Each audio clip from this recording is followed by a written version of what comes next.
Can anybody hear me? Yes, Steve, we hear you. Okay, Yes. thanks.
Thank you all for joining. We'll give it just about 2 or 3 more minutes to allow a few more people the opportunity to call in or join the Zoom.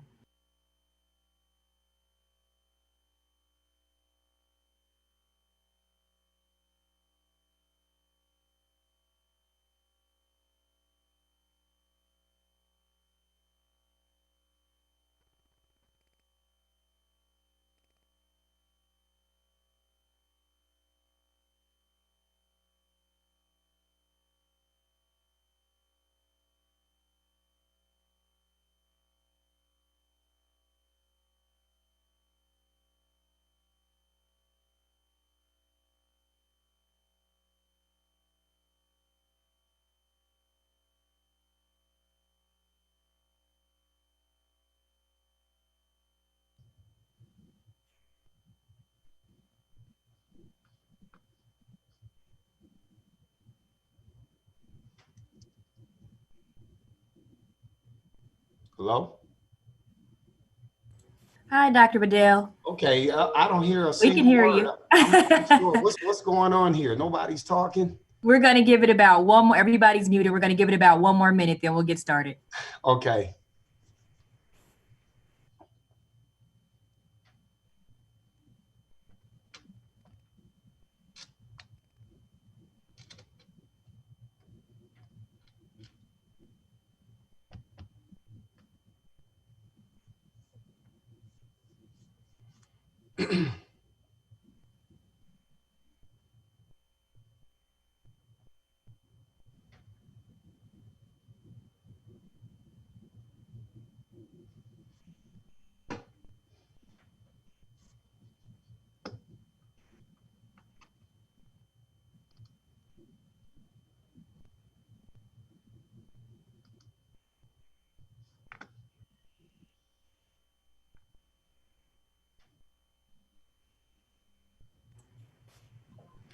Well, good evening, and thank everybody for joining the Kansas City Public Schools District Advisory Committee first general body meeting of the year.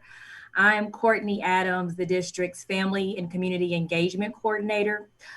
Please note if you are viewing the live stream that you may experience a delay. You also won't be able to, of course, ask questions or view or participate in the breakout rooms. So if you're looking at the live stream, you should see a link that you can use to click to actually join the webinar. We would love to have you participate and be able to give your feedback and ask your questions. Also, before we get started, I want to make sure that our Spanish-speaking families have the accommodations that they need. So I'm going to turn it over to Ms. Camila Alvarez to provide some more instructions. Also, you may notice that we will speak a little slower and transition a little slower in between the slides to allow time for our interpreter to interpret. So, Camila. Buenas tardes, solamente estoy aquí para decirles que si están con nosotros y quieren escuchar esta reunión en español, tiene unos botones abajo en la página que puede aplicar. Ahora en este momento es como un signo de círculo que tienen que oprimir ahí y hacer la opción de español para escuchar esta reunión en español. Otra vez, si están llamando por teléfono, si tienen la oportunidad de ir a su laptop o a la aplicación de Zoom, puede escuchar esta reunión en español. Y para hacer eso tiene que oprimir el signo de abajo de su pantalla, que es un círculo en este momento, y ahí puede oprimir y obtener esta reunión en español. Muchas gracias. Camila, do you want to ask if anybody's currently in Spanish, if they want to raise their hand so we at least know that? Si hay alguien en esta reunión que quiere escuchar esta reunión en español, así por favor se puede hacer un signo o mandar un mensaje o levantar la mano para que nosotros supiéramos que estén aquí en esta reunión. Thank you. So I'll give it a few seconds. Not seeing anybody. Okay. So I'll give it a few seconds just in case to let anybody raise their hands or go into the Spanish interpreter mode.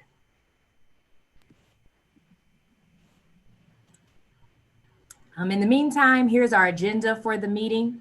We'll have a welcome from our DAC chair, DeMonte Rochester. Here's some greetings from Dr. Bedell. And then we'll have 3 resource presentations from the Urban League, our Justice in the Schools Legal Clinic, and our Student Supported Intervention services. You'll have an opportunity to ask questions after each presentation. If you're online, we ask that you use the function to raise your hand, and to get to that, you'll click the participants icon that for me is at the bottom of my screen on Zoom. And when you click that, a window will open up on the right-hand side and allow you to, you'll see a raise your hand option at the bottom of that screen. And so then once you've raised your hand, someone from our team will call your name, the name that you have posted, and then we ask that you just unmute yourself, ask your question, and then go back on mute. If you have a question in Spanish, please feel free to ask in Spanish, and Camila will interpret for the presenters and for the rest of the attendees. With that, I guess, and after the resource presentations, we'll go into some breakout rooms to really be able to hear your feedback on how the year is going so far. We hope that our parents and our district staff join and participate in those breakout rooms, because your feedback is invaluable and it's all different. So I don't want it to be just the parents that are here. I want everybody, if you can stick around, and we're going to try to really keep this meeting to just a hair over an hour. So with that, I won't. I'm going to ask one more time just to be sure. Sure. Buenas tardes, muchas gracias por estar con nosotros. Si usted está usando la aplicación de Zoom y quiere escuchar esta reunión en español, por favor, hace clic en el círculo de abajo que le va a mostrar y le va a dar la opción de escuchar esta reunión en español. Muchas gracias.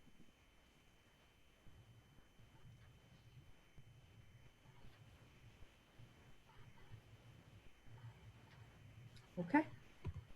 Well, with that, I'll turn it over to Mr. DeMonte Rochester.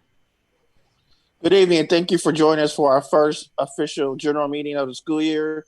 I'm glad to have everybody here with us tonight. Hope you guys be excited about the things that's been discussed tonight. Also, in addition, if we have anybody here with us tonight that is interested in joining the executive committee, please reach out to the district and let Courtney know that you're interested, so that we can get you in the right place. Thank you, and enjoy the evening. I'll be sure to put my contact information in the chat right now, and I'll turn it over to Dr. Bedell. Thank you, Courtney and Camilla. Listen, I think you all know how I feel about the two of you, and If I haven't expressed that publicly, thank you all for what you're doing and being a link for this school district to our community and to our students. I really want you to know that I appreciate that, and I appreciate what you all have been doing to field phone calls and to go above and beyond to help us as we're dealing with a lot of just opening of school issues. To Jensen, Susan, and DeMonte, listen, you guys are rock stars in my eyes. You have an affinity for this school district, and you continue to have our back and to work with us and to treat us as thought partners. So we're looking forward to continuing that relationship. And then I see another picture of Gwen Grant. Well, Gwen's been rocking with KCPS since she was a kid, and you know, a diehard fan of our district. So thank you. And then Ray, I see your picture. Thank you, man, for being here.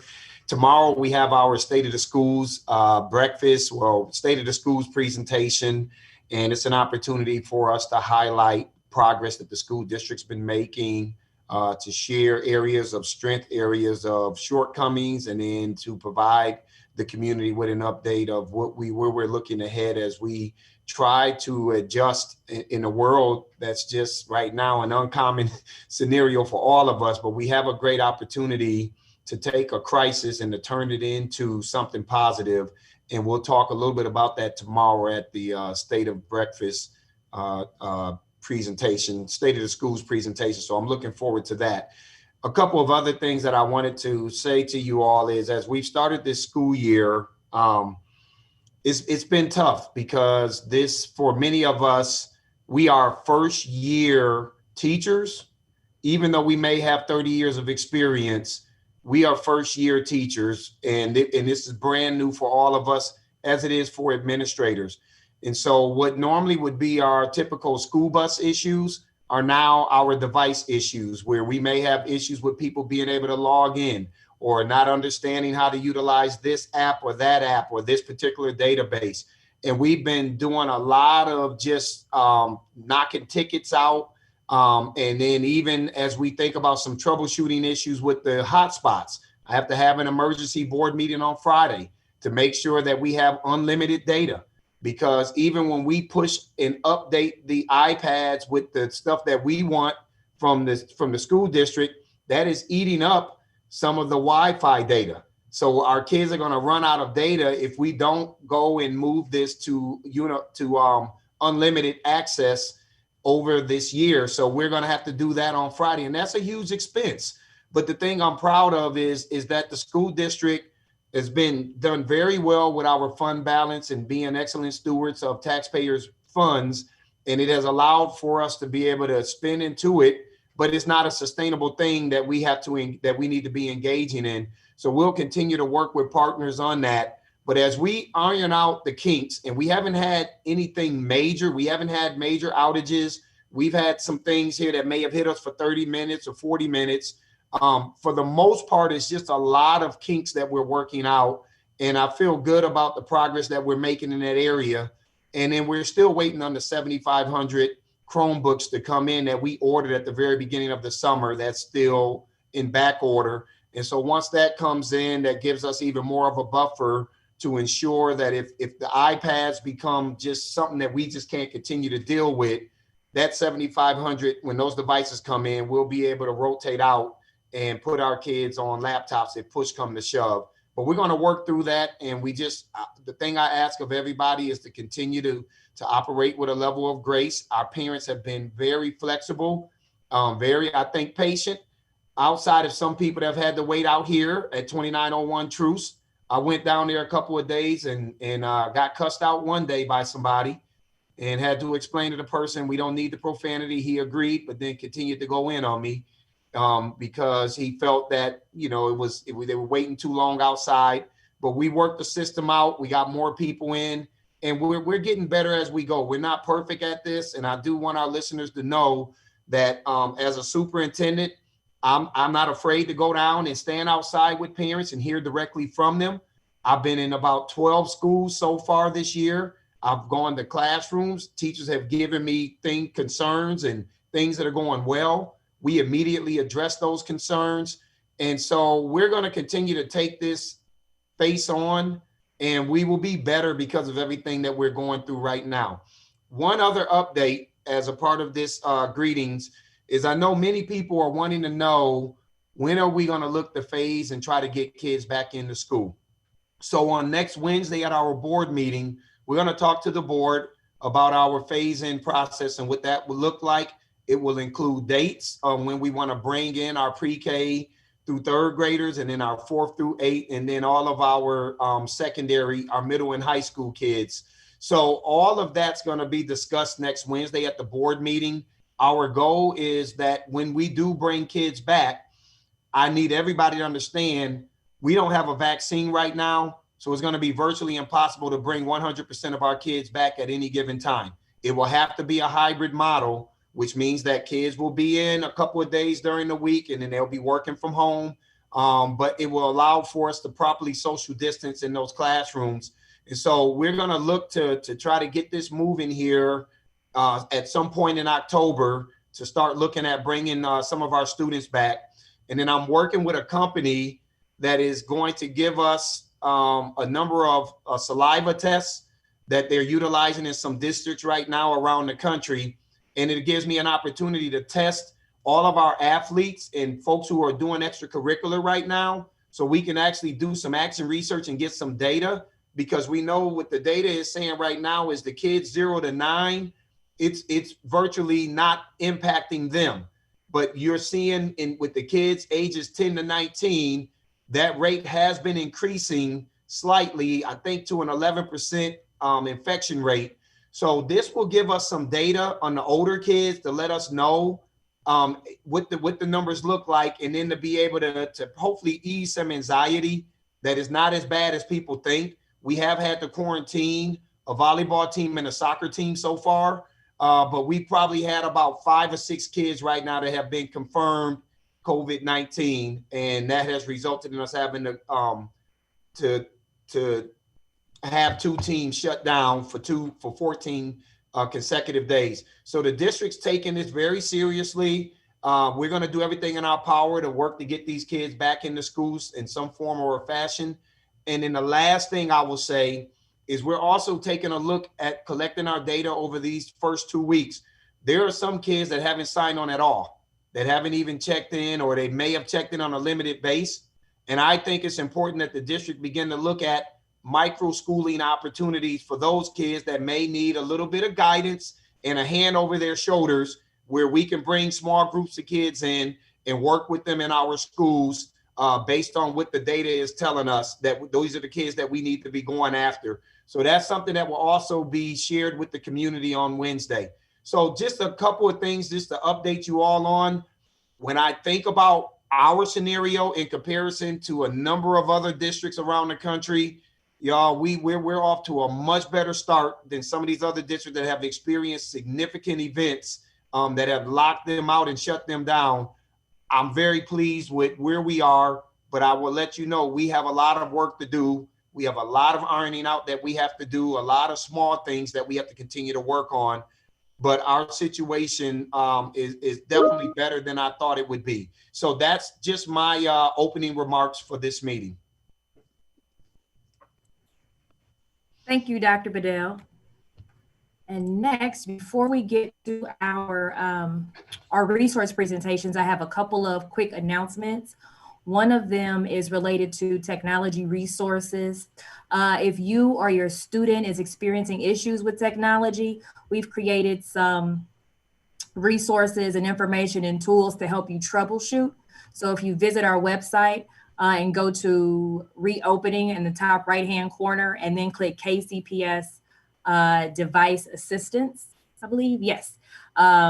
You'll find information and videos about logging into devices, using technology platforms, connecting to hotspots, troubleshooting common issues, and how to get more help. So with the number and hours and location for the BOE IT help desk, as well as how to fill out your own IT ticket. So also, we have our first parent university session next Thursday at 6:30. We'll give you guys information on what your students will be learning this year in the classroom and how you can help, as well as information on navigating some of the technology platforms. So that would be Clever, Google Classroom, Seesaw, Edgenuity, and Odysseyware. And so to find out more information and the link to join that Parent University session, it is our website, kcpublicschools.org/parentu. And with that, I'll turn it over to Gwen Grant, one of my favorite folks. It's my aunt, to talk about what resources and programs the Urban League has. Thank you, Courtney. And Dr. Bedell, it's great to see you. I know you guys are deep in it. And, you know, as your next door neighbor, I have witnessed the lines outside my window. And I wondered what is going on over there. But I knew it was the start of school and parents and students are coming in to pick up their devices. So it all looked like it was going very smoothly from my vantage point. But, you know, from my window. Gwen, it was Gwen. And before I check out, I do want to say, I think you'll be very happy to hear this. Our board is doing a workshop right now, and they're all going through implicit bias training right now. So I thought that would make you smile. Yes, that makes me smile. So thank you. I'm glad to hear it's going, you know, smoothly for you all, the reopening of school. And I am, you know, the Urban League definitely is a fan of KCPS, and Courtney is my niece, so I guess I have to be a big fan of hers as well, because she's the one who wrote me into this evening after I have been in Zoom meetings all day. So, but I'm delighted to be here because we are certainly committed to supporting the school district and of course the parents and the students. And as we try to navigate these very difficult and challenging times, we want the parents to know that the Urban League is here as a resource to support you in these uncharted waters as you grapple with how to support learning, distance learning for your children. So we hope that our resources will be of significant value. So I know Courtney wants me to stay on time, so let's go ahead and move through the slides. We have a variety of resources that are available for parents, and I know we've talked about this Parent Education and Empowerment Center before. We just want to make you aware that it is still fully operational, and we encourage you to participate. One of my team members is participating this evening, Tiara Posey, who is our Director of Education and Family Engagement. So she will be on hand to respond to any additional questions that you may have. But our Parent Education and Empowerment Center focuses on assisting parents with supports with distance learning. So we will have staff, academic coaches to support you as you work with homeschooling.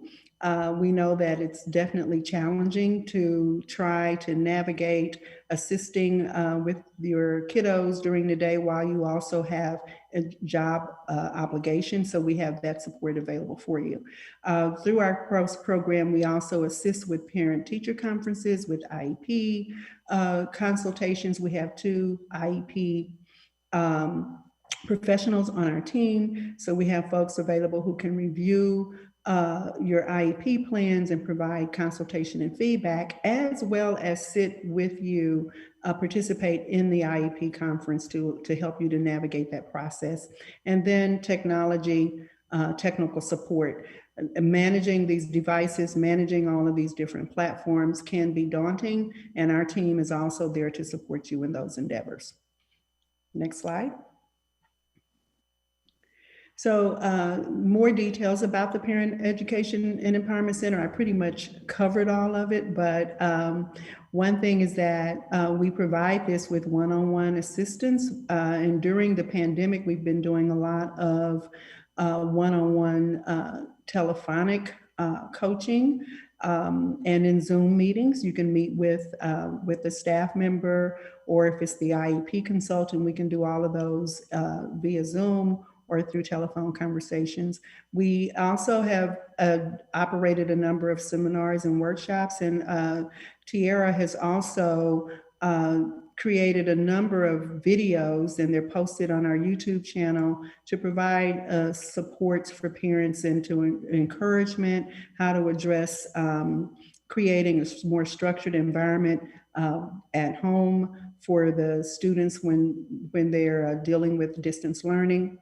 And another service is that we want you to know that as a participant in our Parent Education and Empowerment Center, you also have access to all of the other Urban League programs. So our Project Ready program for high school students, that's our college and career readiness initiative, through which we provide academic coaching to assist students with improving their ACT scores, as well as improving their proficiency in math, reading, language arts, and science. We also, in that program, they have access to support for college planning, for researching scholarships, and just being able to navigate the process to determine what colleges they wish to attend, what scholarship opportunities are available, making sure they get the FAFSA done, how to do the research, assistance with writing their essays, the whole 9 yards. Those services are available to parents and students in our Parent Education and Empowerment Center. The other services listed here: financial education, employment assistance.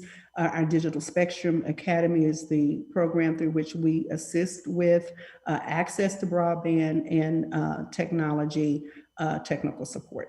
And Project Pathways is a construction workforce skills program. It is a free training program after which we place the participants in full-time employment in the construction and manufacturing industry. And our average wage at placement for this program is over $19 an hour. Next slide.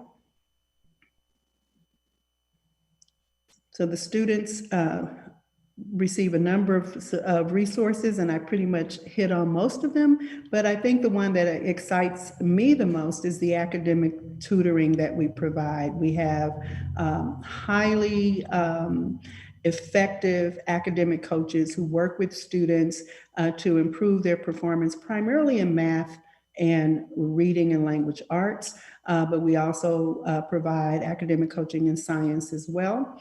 We conduct a baseline assessment to see where the student is, and we use a Renaissance platform for that, and it provides us with a prescriptive academic coaching plan, and we've been very effective at moving students along a pathway towards proficiency in math, reading, and language arts in a very short period of time. Typically, because we work in small groups with the 1 to 5 academic coach student ratio. And we provide these services through our Accelerated Learning Lab. We do have a low fee-based service here, but it is based on income. During the COVID pandemic, we provided free academic coaching for all students. There was no fee. We are looking at continuing the possibility of continuing that process during this next school semester. So if you're interested in or need individual or small group coaching, academic supports, please reach out to Tiara at the Urban League, and we will make a determination at that point if we'll be able to provide that service for you at limited to or no cost whatsoever. Next slide. So I spoke about the Project Ready initiative, which addresses college readiness, and we do that through small group academic coaching, study skills development, one-on-one college and career planning, and then the financial aid assistance. Now, currently, ACT testing has been, due to the pandemic, has been canceled, but I believe they are trying to get that back on schedule. And we hope that they will soon, so that those students who are preparing to go to college next year will be able to prepare for the ACT and hopefully be able to take that in safe, socially distanced environments. But we are continuing to provide that service. And the benefit of this is that it also helps students to improve academically in their coursework. So even if they don't go ahead and take the ACT test, they're gonna certainly improve their levels of proficiency in the 4 subject areas on the test. So I mentioned Tiara, who is our Director of Education and Family Engagement. She is participating in this meeting this evening. And then Jackway Wilkins is our Vice President of Programs and Operations. Both of these individuals can be reached at the Urban League, and their email addresses are here as well. We hope that you'll reach out to take part in these services. We do know the importance of having academic supports and coaching supports for parents and students are our priority, and we're here to serve. So we'll certainly be ready to respond to any questions at this point. I think I did it, Courtney, in 5 minutes. 5 minutes? I wouldn't say that was 5 minutes. But it was I was trying to go really fast. I was jumping over stuff. You moved a slide on me, so I knew then. I did. That was an accident. I'm sorry. That's okay. Does anybody have any questions? If you do, you want to just raise your hand? Or really, it's not that many people, so you really could just take yourself off mute at this point.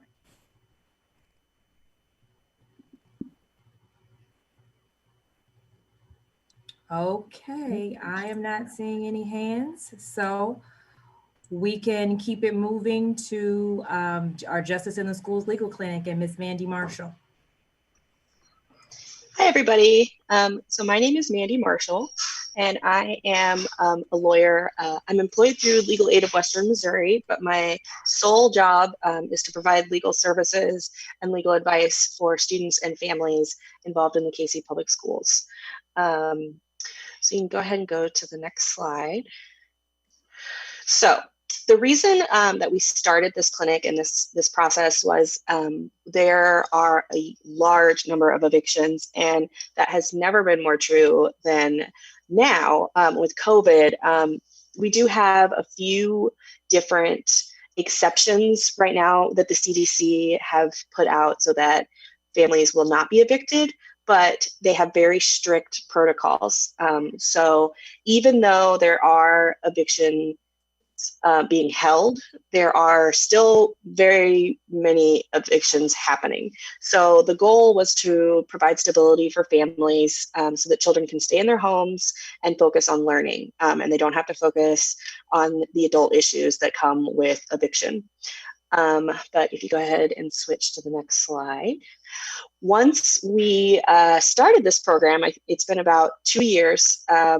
We started with the focus on housing, and we realized that there is a huge need for not just housing assistance, but all kinds of assistance. So we also offer advice and information on family law, on public benefits, on employment, basically any case that is not a criminal case. So any civil case, we can probably help you and your family out. So if you go to the next slide, this kind of lays out all the different things that we can help families with. And the best thing about our program is I am positioned right in the schools. We have an office in Central High School, but we help students in all of the KC Public Schools. It doesn't matter which school the student is in. And we also help people who are homeless. So if they haven't yet enrolled in the school, but they think that they will be enrolled in a Kansas City public school, we are there to try and provide assistance and get stability in children's lives. One of the biggest things that we've noticed lately is employment issues, along with the unemployment that has happened because of COVID. We want to be able to help people with any sort of appeals they might have for unemployment assistance, any sort of denials that they might have had for Medicaid or for the various different benefits that are available. We are doing everything we can to stay updated on the current law and how it is changing with COVID. And it's changing rapidly and constantly. It's like being on quicksand. So when the legal professionals can hardly understand it, we don't expect parents to be able to do it all on their own. One of my favorite things about our program is even if people don't know that they have legal issues, they can come to us with a problem and say, my apartment has mold in it.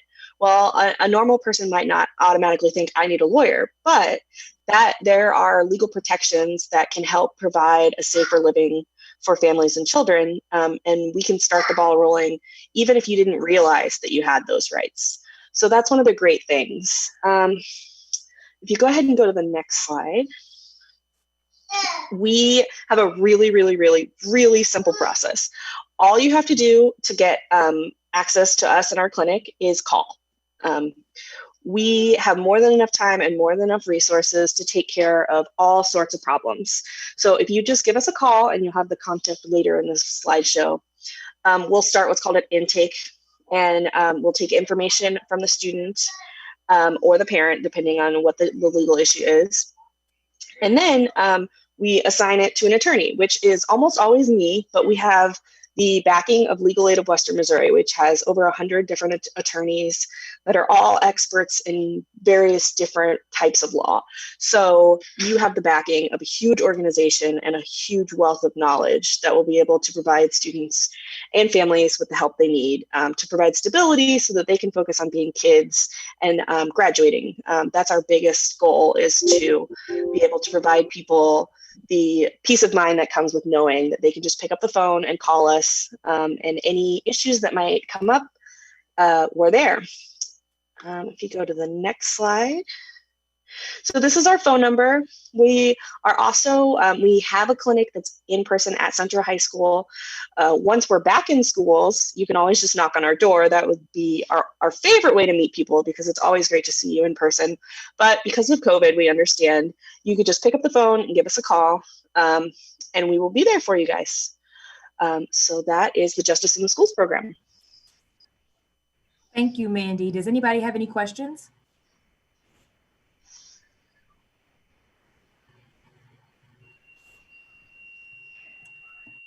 All right, I will turn it over to Dr. Woodley.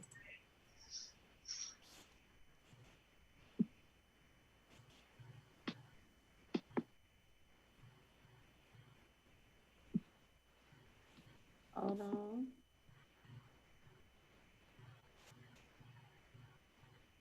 Dr. Woodley, I think you're still on mute. There you go. All right, am I off mute now? Okay. Well, good afternoon, everyone. Thank you so much for having me here this evening to talk about the great things that we have going on in the Department of Student Support Services.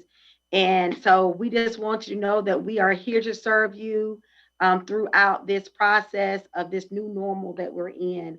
Wanted to just kind of reiterate, I think the last time that I was at the DAC meeting, we were talking about our trauma-informed strategic plan, and that we have a 3-year plan focused on becoming a model trauma-informed school district.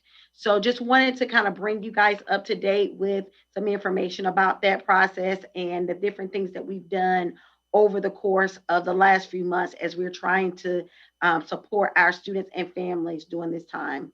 So, of course, the 3 pillars that we focused on with being trauma-informed is we're focused on the safety of our students, that we have connections with our students and families, and helping our students to manage their emotions. Next slide, please.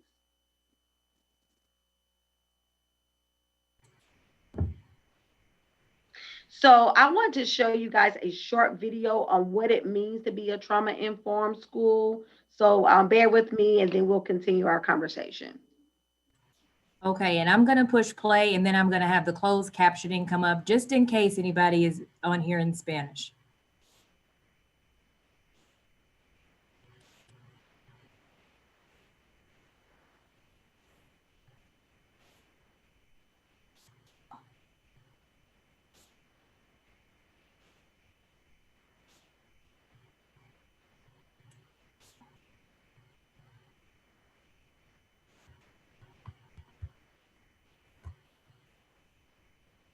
Our experiences during our early years actually affect how we think.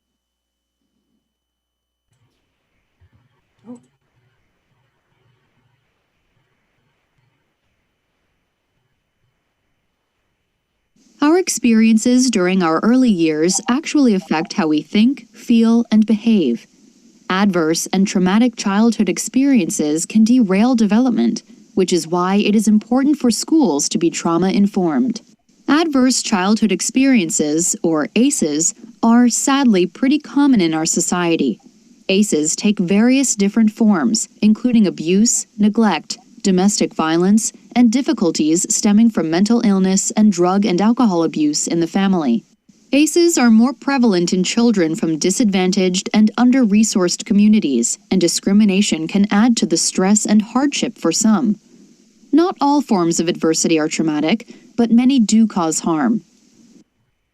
In the most severe and long-lasting cases of adversity, a child's psychosocial functioning can be inhibited. Among other things, this can impact their ability to form and maintain relationships throughout their lives. Schools can provide the perfect setting to promote resilience and lessen the effects of adversity, but for some children, experiences in school pose a whole other set of emotional challenges.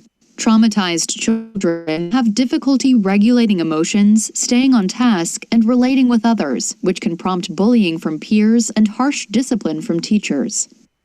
This treatment can add even more stress for children and can lead them to question their safety and develop mistrust in authority figures.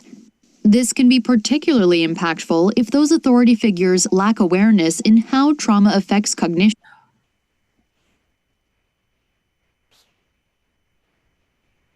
I am sorry, everybody. I will take it up. I'll speed it up. Apparently, I cannot click on anything else. Our experiences during our early years actually affect safety and develop mistrust in authority figures.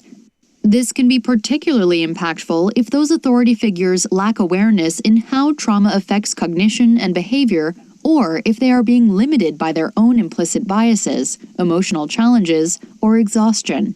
Efforts are underway to change how schools serve vulnerable and traumatized children. To do this, it's important to identify which programs are responsive to diverse student populations and which are most effective and sustainable. Our research shows that school-based trauma-responsive programs use a number of whole-child and systems-oriented approaches. These approaches provide safe, nurturing, and supportive learning environments and therapeutic interventions when they are needed. They may also work to increase knowledge of trauma in school professionals, parents, and community providers. To become trauma-informed, schools must ensure that all students feel safe, respected, valued, and meaningfully engaged. Teachers and other school professionals must be able to identify symptoms of trauma and know their own biases and triggers to minimize the risk of traumatization. Social-emotional skills must be incorporated into classrooms to promote resilience and effective communication, and school professionals must establish and reinforce clear expectations for behavior. These core components can also be applied to other settings, such as child welfare and juvenile justice, to develop a broad and bold transformation of our child-serving systems. So wanted to provide that short video for you guys, for you to have a clear understanding of the work that we're trying to do. So we're trying to make sure that we implement all the elements of a trauma-informed school and have those elements be district-wide. And so here's just a list of the elements of what a trauma-informed school district should focus on. And we're looking to focus on each one of these elements over the next 3 years. So over last year, what we began to do is begin a partnership with Alive and Well communities, where we really focused on training everybody in the ecosystem on what trauma is. So we started out focusing training on our district level administrators and our executive team. And then we began to focus on training for teachers. And then we're looking to move that training not only for teachers, but then to students. And then we're working to go out into the community to have conversations. So we've started those conversations with our community and parents, and we're going to be reaching out to different schools and parent groups, and we would love to have an opportunity to come and share with your parent group regarding the work that we're trying to do, so you can have a clear understanding of this work and how you can support us in our efforts. Next slide, please. So like I said, we were off and running last year with this work, making sure that we had things in place through our partnerships with the Center for Conflict Resolution and Alive and Well. And then COVID hit. And so we went into a pandemic. And so with that being said, we had to pivot and we had to really focus on how do we now go about supporting the needs of students and families through this process.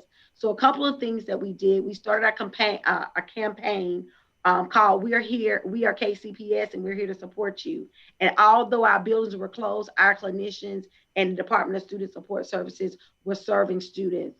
So we started out by trying to engage with families. Our school counselors reached out and did wellness checks on all of our students, and students that we weren't able to reach through those wellness checks, a referral was made to our clinicians so that we could begin trying to figure out what those families were in need of. We created hotline numbers so that families could call in. We reached out to all of the youth servicing organizations within the Kansas City public school area, the neighborhood associations, making sure that our numbers, our hotline numbers were available. So if we know of a family that was in need, they could reach out to us confidentially and let us know that there was a family that was in need of support. And so we're continuing to do that this year while we're in distance learning. We have hotline numbers set up for each and every school. So, and those hotline numbers go directly to a clinician. On this PowerPoint, there's a link that says KCPS Wellness Hotline that you can click on in order for you to get the numbers for your particular school. We ask that you reach out to us. We are here to serve you. We don't want you to be in need of anything and not reach out to us. You know, our nutrition department, we're doing meals. We have the Meals on the Bus program where we're having a school bus go out into communities. If for any reason why the family is not able to actually go out to the bus to get the food, we actually have a DoorDash policy where we can actually bring food directly to the doors to meet the needs of families. And of course, we want to make sure that we're meeting the social and emotional needs of students and families as well. Next slide, please. So here is the information about our social and emotional supports. One thing that we are so excited about this year, we launched at the end of last school year, our Telehealth Implementation. So we wanted to make sure that we were able to meet the social and emotional needs of students. And so with that being said, it was, one of the major barriers that COVID-19 presented was not being able to see our students and our families face-to-face and have those face-to-face contacts.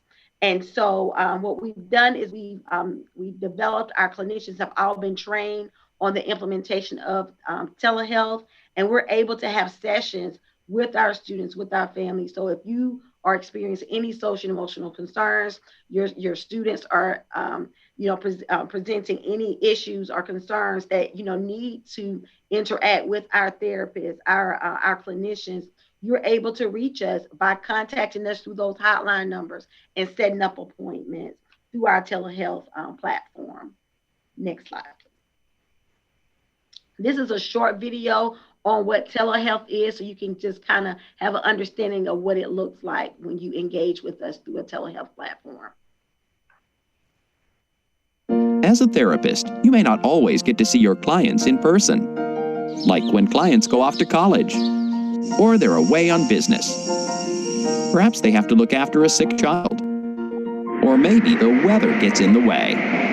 Today, an online video session is the answer for professionals to communicate with their clients. But as effective as video technology is, most services are at risk of breaching patient confidentiality. Most services, that is, except for TheraLink.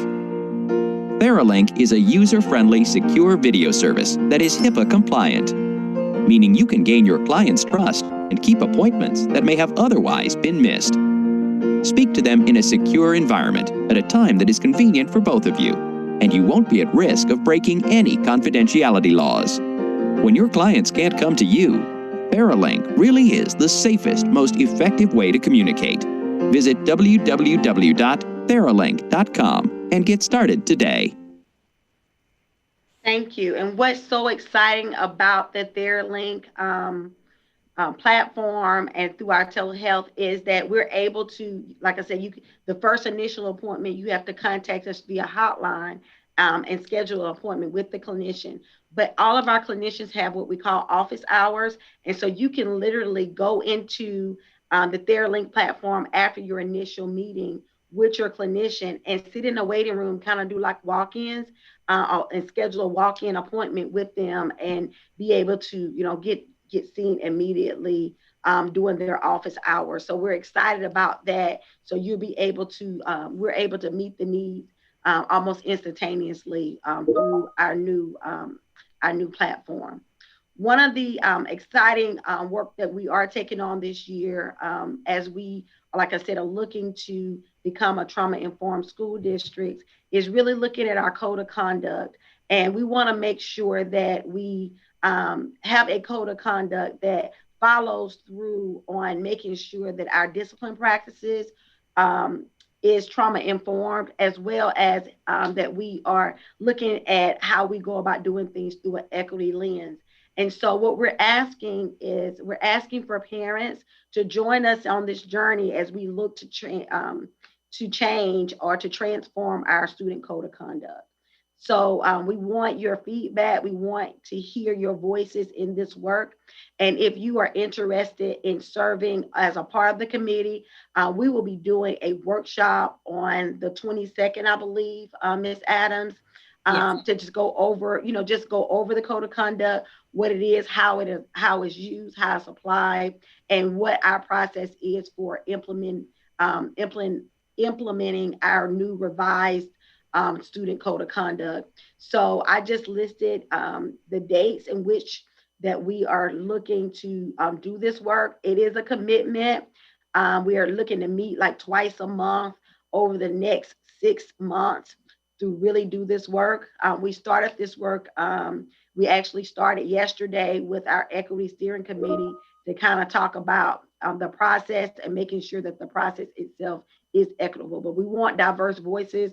Not only are we looking for parents to serve on this committee, we want students as well. So we want the students to serve on this committee. So we want to make sure that we have a diverse showing of parents and students as we venture to do this great work. Next slide, please. And Dr. Woodley, if somebody is interested in serving on the committee or participating in any of these workshops to hear more, what should they do? You can definitely, of course, they can always reach out to me, send an email to myself, or, reach out to their school to say, hey, this is something I'm interested in, but we want to hear from you. So I'll be more than happy. Email me, contact me, and we can put my contact information in the chat as well. Okay, next slide, please. And so this right here is just basically providing an overview of all of the dates for the timeline for the code of conduct revision. Now, this last video is a video that touches home to me, and it talks about the importance of us building community with our parents and and community in this work, because part of our strategic plans is schools can't do it alone. And this kind of reaches to the heart of the matter, that we are in this together and making sure we're building students that are resilient students that are able to accomplish their goals and dreams. So we'll watch this video and then I'll take any feedback that you have.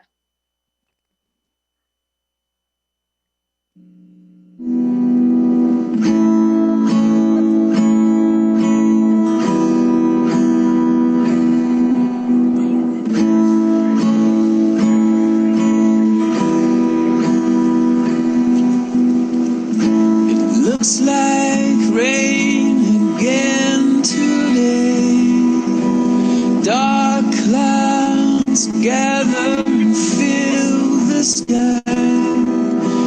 Don't know how to talk to you, just know how to say goodbye.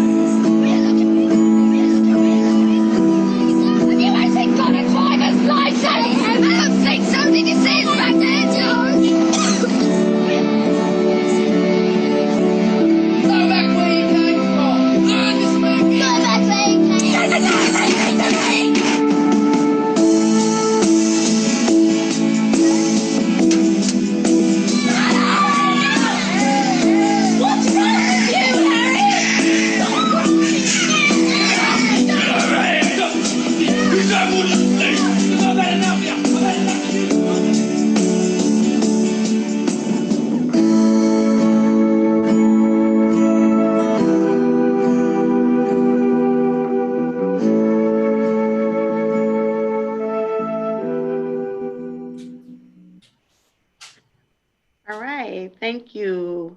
We're here to support you. Questions, feedback?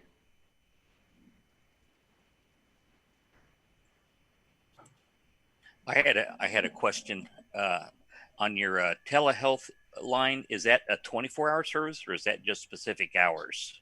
No, it's specific hours. Each one of our clinicians, thank you, great question. Each one of our clinicians, we're asking for their office hours to be, to have diverse office hours. So they have afternoon hours as well as morning hours to make sure we're able to accommodate families. Okay, thanks. Okay. Are there any other questions? Yes, I have a question. Okay. Okay, this is for the elementary. Is there a way that you can actually, you could put it on their individual school thing, where when the students log on, they have a little component where they click on their teacher. Yes. If there's any way that you can add that, because I know the school counselor got a little thing on theirs, but they don't have nothing. Or maybe the school counselor could put the information on her little blog. Okay. The school counselor. Yeah. So we can definitely make sure that all the schools add information on the hotline numbers as well as information about our telehealth platform. We can definitely do that. Yeah, because the school counselor, like I said, have a little thing, but she haven't posted nothing yet. They just trying to get everything started. Okay. And my second question, what you mentioned about the food to the front door. Yes. That's a wonderful thing. They did that. I had to call them and cancel mine until I came back, and they dropped it back off because I had to go get the laptop. His Chromebook automatically just went completely dead on him today. Okay. So he missed school because we were standing in that long line trying to get it fixed. But I just sent you a personal email because I wanted to be on the committee. Oh, thank you. There, so if you look at there, it's actually under Ashley, but my email is actually void. Okay. But thank you so much. We'll definitely reach out to you and give you some information. And I'm so happy that we were able to accommodate you and get you the food resources that your family needed, and that our technology department was able to serve you as well. That's it. Okay, thank you. Are there any last questions? And I believe that the hotline numbers has been placed in the chat, so you'll have that right now. So if anybody needs that information, the information is in the chat box. Okay, well, thank you so much for the opportunity. Thank you, Dr. Woodley. And lastly, I know we're running a little bit behind, but if you all will grant me 20 more minutes of your time, we would love to get your feedback in breakout rooms. And so instead of having the 3 we were going to have, we're only going to do 2, and you've already been pre-assigned.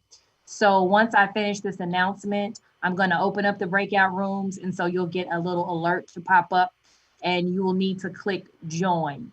If you would like to hear or like to participate in Spanish, click later. That will mean you'll stay in this main this main session that we're in, and we will have an interpreter here to engage with you, or a Spanish speaker, I'm sorry, here to engage with you in Spanish. So again, in English, please click join.